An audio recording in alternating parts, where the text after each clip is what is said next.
Sebastian and I glanced at each other in fear. Suddenly, we heard a crash into the brick wall next to Zonko's, and what we witnessed truly shocked the living daylight out of me.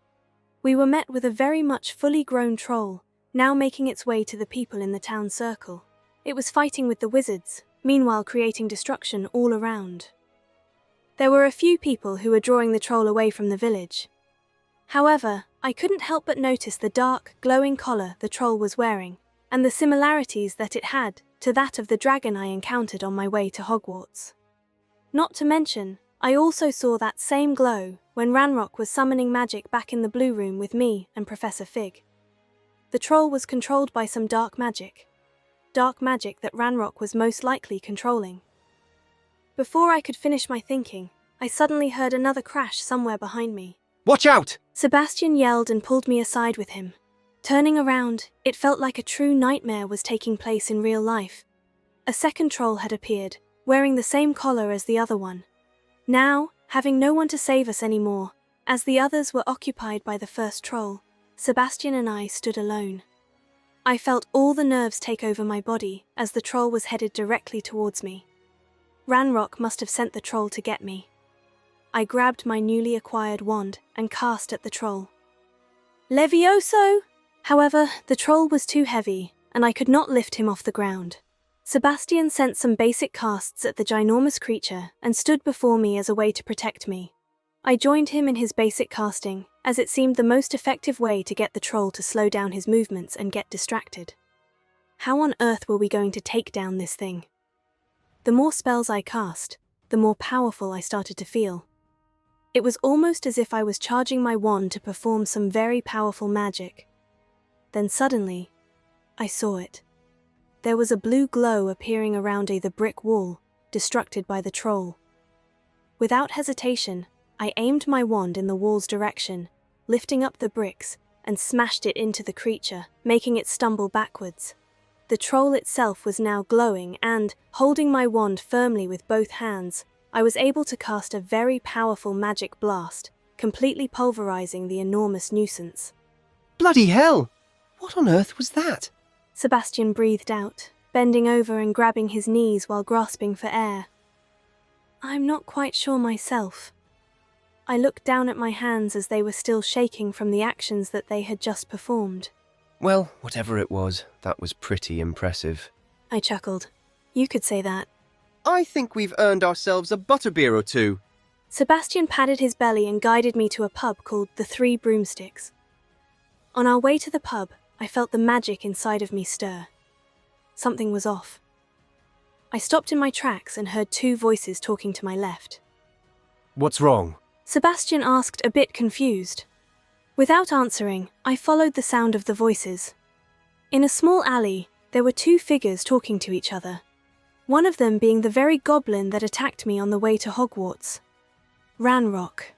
Sebastian had joined me in my eavesdropping. Victor Rookwood talking to a goblin. He seemed a bit shocked at the appearance. It's Ranrock, I whispered. The goblin of the Daily Prophet? This can't be good.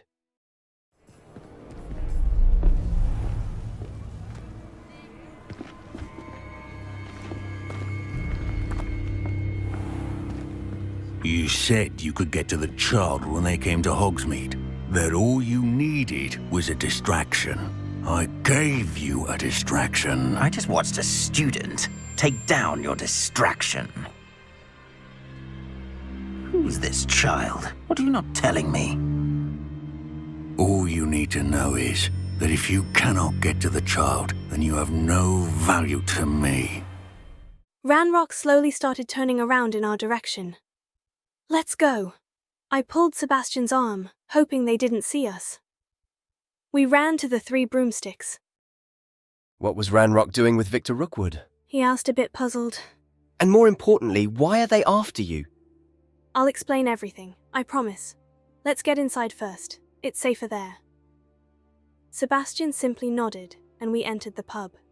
The inside of the Three Broomsticks was pretty big, and there was a tall woman standing behind the bar. Me and Sebastian nervously went to sit in front of her. There's a face I haven't seen before. The woman spoke up, which slightly startled me. Yes, I'm a new student. I forced a smile, still a bit shaken from the event moments ago. The woman smiled back. Butterbeer's on me. She said as 2 mugs of butterbeer appeared in front of me and Sebastian. Thank you. As I wanted to take my first sip, the doors of the 3 broomsticks suddenly burst open. 2 men barged in, one of them being Victor Rookwood, the same man we saw talking to Ranrock. My heart started pounding fast, and I clutched my wand tightly in my hand. Rookwood was looking around the pub. Your clientele's not what it used to be, Sirona. The pub owner walked over to the 2 men at the entrance. Don't worry, Victor. Once the 2 of you leave, the caliber of my clientele will greatly improve. The man next to Rookwood put his hand on his wand. Sirona glanced at him. Rookwood took a step closer to Sirona. Come now, I'm only here for this one anyway. He pointed at me, making me stand up with my wand out in defense. Sebastian followed suit, and Sirona covered me by standing in front of me. My friend is enjoying a well-earned butterbeer. I only want a word. Rookwood stepped even closer, now only being a few inches away from Sirona. At that, all the people in the pub stood up with their wands raised. Perhaps you didn't hear me? Sirona raised her voice. I said, my friend is busy. One would think you all had enough bloodshed for one day. Victor scoffed. Come, Theophilus, let's spend our galleons elsewhere. And with that, they left the pub. I breathed out in relief. Seems you've made an unfortunate enemy. Rookwood and Harlow are worse than any troll you might encounter. Sirona looked at me in concern. Not to mention Ranrock. Sebastian added. Sirona looked at me with even more concern. Ranrock, the goblin that the Ministry is looking for? I simply nodded my head, speechless. Professor Fig had asked me not to speak about it, so spilling my secrets didn't seem like the smartest idea. As much as I would love to explain, I can't talk about it, I said. Sirona sighed. I won't ask any further then. Enjoy your butterbeer and stay safe. She went back to work as if nothing happened. You'll have to give me some sort of explanation, seeing as I was almost killed by a troll. Sebastian spoke up after a while, both irritation and concern audible in his voice. I sighed. I know, but not here. I promise to tell you everything when we get back to the castle. I owe you as much. He nodded, and we drank our butterbeer without exchanging a single word. For some reason, I felt like Sebastian was mad at me. Like, he blamed for the troll attack and like he had something to say. I decided to ignore it to not anger or trigger him any further. The trip back to the castle was very awkward, as we both still didn't speak. Sebastian was giving me the silent treatment, and I had no idea why. When we arrived in the common room, he finally spoke up. So, care to tell me what this is all about? I got a lump in my throat as I felt his anger grow again. Why was he acting like this? Are you all right, Sebastian? I asked, almost in a whisper, barely able to speak up. Don't change the subject, just please tell me what's going on. I sat down on the green sofa by the fireplace, making myself ready to tell him the secret Fig asked me to keep. Sebastian followed suit and sat across from me. Okay, so I can see an ancient form of magic that no one else can, I began. Sebastian's eyes widened, but he stayed quiet to let me continue. On Fig and I's way to Hogwarts, we had this container with us that contained a port key to Gringotts. However, only I could open the container as it was sealed with ancient magic, which only I happened to be able to see, or so I thought. Sebastian was still listening to me very intensely.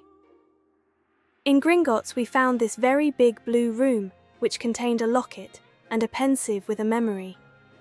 The memory showed 2 wizards building the room with ancient magic. One of them could see ancient magic too. Now, I don't know exactly what it means yet, but I'm sure I will find out. However, then suddenly Ranrock met us in that chamber. And he could wield magic. Magic with the same type of colour that was on the trolls' collars. Wait, Sebastian interrupted me. you're saying that Ranrock sent those trolls? He frowned. I think so, yes. And that all to get to you, a Hogwarts student? His hands were turning into fists. Yes, I don't get why. I was almost killed by a troll sent by a bloody goblin because of you. He raised his voice and stood up. Sebastian, I don't get why you're so upset. We made it out, didn't we? Oh, So everything is fine because we're still alive? You know that goblin won't stop. I know, but that has nothing to do with you. That's my problem. I was still very confused as to why he was this angry. No, Eve, it isn't. I might be a target now too. And as long as I am friends with you, I might stay one. You're scared because you think that being friends with me is putting you in danger, aren't you? I asked, putting my hands on his shoulder to calm him down.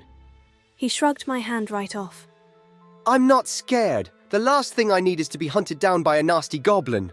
He crossed his arms and threw his head back. Why do you hate goblins so much? Because my sister was cursed by them! He yelled and then covered his mouth with his hands, as if he said something he shouldn't have. Sebastian, I'm sorry, I apologized, barely getting the words out of my mouth. He must have gotten triggered from knowing Ranrock is after me. If you're really sorry, He started. then stay away from me. For me, as well as my sister. He walked away after and left me to stand there alone. It's not like I chose this, I muttered, looking at my hands. A part of me now hated the responsibility that I had been given solely by my unusual gift.